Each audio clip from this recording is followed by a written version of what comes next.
Good afternoon, everybody. Uneducated Economist here. There is no way the Fed's going to pivot. No way. Just read the speeches, listen to their words. The Federal Reserve is not intending on anywhere, way, shape, or form bringing interest rates down. They are going to keep them elevated. They're going to keep them elevated for a significant amount of time. And you know that they are probably not going to pivot until unemployment rises. This is going to be the big thing. This is what they are looking for in order to bring the real inflation down. And you think about it, like if you can cut their jobs and you get unemployment to rise and rise significantly, you don't even have to like lose a bunch of jobs. All you have to do is put the fear of people losing their jobs into their mind, and then they will start to behave as if they're about ready to lose their job, even if they're not in threat of losing their job. And what would you do if you feel that you were in threat of losing your job? You are going to start stacking cash or holding on or restricting a lot of your anticipations of spending into the economy, like buying new cars or maybe even buying that new house or something like that, or buying a house.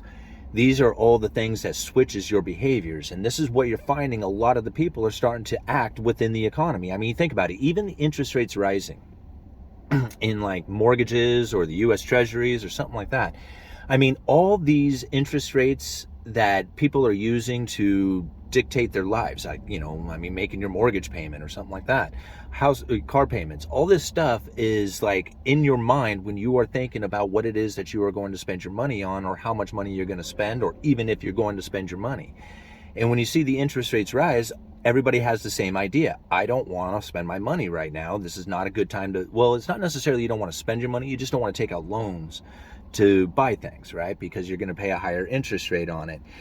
And all this is perception right now.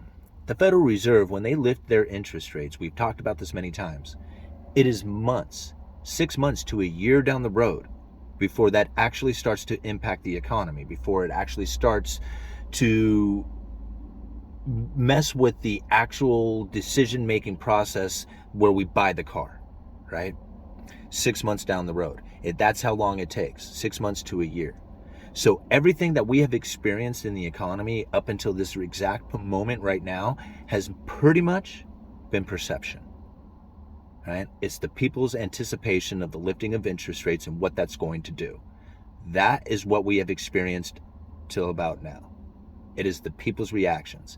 It's the inflation expectations that have driven the markets to the point that they are. The Federal Reserve and the lifting of Fed funds rates are now, just now, starting to feel the effects within the economy. And they're going to feel the pain. The people are going to feel the pain from this because the economy is really going to start to slow down now. When you start seeing those unemployment rise, when you start seeing the sales number comes in even less, manufacturing diminishing, look at China. China and their zero COVID policy has completely decimated their manufacturing. They are in a bad spot right now. And when you think about being the manufacturer of the world and then being a consumer of the world, so we're slowing down consuming and they're slowing down manufacturing, does that not sound like recession to you? I mean, it's obvious that it's coming. And the people are going to get prepared for it. And the way they're going to get prepared for it is they're going to slow down in their consuming. It is going to happen. I mean, the more they put that narrative out there. Now, what the concern is, and at least my concern for the people out there, is that they hear the pivot. They hear this talk of pivot. Now you think about it, that too is a perception. They haven't done it. They haven't even remotely come close to even saying they're going to pivot. This is the markets and the people and the economists out there saying how much pain, that they've gone too far, that they need to reverse course, right? This is a governor. This is a governor within the system that they are using for market participation, right? This is the anticipation that they are giving into the market. So if you can get a fear of inflation, and then you can put out the fear of a economic slowdown through recession, and then you can put out the idea of a reversal in the Fed's actions of a pivot, you have everything you need in order to put the perception into the market that you need to dictate the flow of money or interest rates or consuming, anything that goes on out there. You can put it out, right? What if the Federal Reserve says, well, maybe we need to start thinking about the idea of doing a pivot? You know, the markets would react to that. They would talk about how the Fed is reversing, going back into a monetary easing program. They're going to do all that stuff. Just simply if the Fed says, yeah, maybe we should talk about stop lifting of interest rates.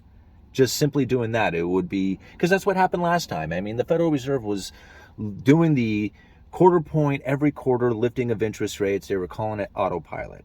And when they stopped, because the markets hated this idea and they started like getting really upset and selling off, the Federal Reserve stopped lifting interest rates. It just got to a point that it stopped. Everybody out there talked about their pivot, how they have reversed course, immediately had to reverse course. But they didn't. They just stalled out at their interest rate level for a while before they started to bring it down. Now, ultimately, everybody who said they pivoted was correct. I mean, that is what they ended up doing. But they stopped for a while, and that's not the same thing. And this is the things that we have to think about when it comes to the Fed's monetary policy, what they are doing, the perceptions that people have out there of what is happening out there, and what they feel the Fed is going to do into the future. I mean, all this stuff is left up to interpretation, because really, even the people who are in the articles I read their 2% inflation target, we already know that they never seem to use the word average inflation target. Because if they did, people would then totally understand what it is that they are up to. But they don't want people to understand what they're up to. They want people to understand what they are saying. And what they are saying is trying to make the flow of market participation into the direction they want it to go. Right? That's the whole point of credible threats and jawboning. I mean, you're going to see it going into the future. Just don't assume that everything out there is going to be so cut and dry as a lot of these economists are saying. Look a little deeper into it. Think about how long the lag is from the time that they lift interest rates to the time that it impacts the economy. Think about what's going to happen when they do reverse course. Like, say they go for a couple of quarters here. They go for a little while, but then they do reverse course. And then they talk about the idea of maybe even dropping of interest rates. If they do that, will the peak of the lifting of interest rates ever have an actual impact into the economy? Right? Because it takes 6 months to a year before it actually happens. So they may lift it up to that 4.5%, 5% even.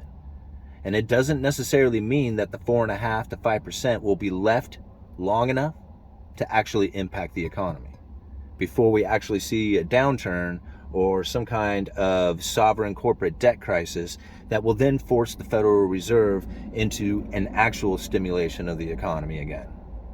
Right? Because you think about it, they haven't hardly done anything to restrict the economy, and the people are just terrorized, just terrified of what's going to happen.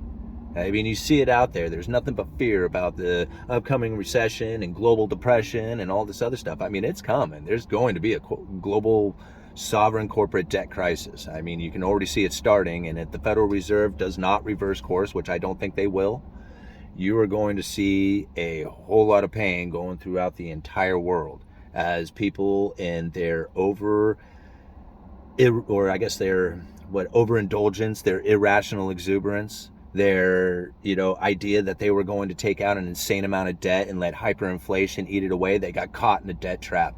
That sucks. It sucks, and it's easy to do because there was so few people out there talking about how there was going to be a strong dollar going into the future, and everybody who strung themselves out on debt were going to have a hard time. It was very difficult for people to try and wrap their heads around that when we had such an inflationary scenario taking place, but that's what's happened. All right, I got to go back into work. Uneducated Economist, you guys let me know.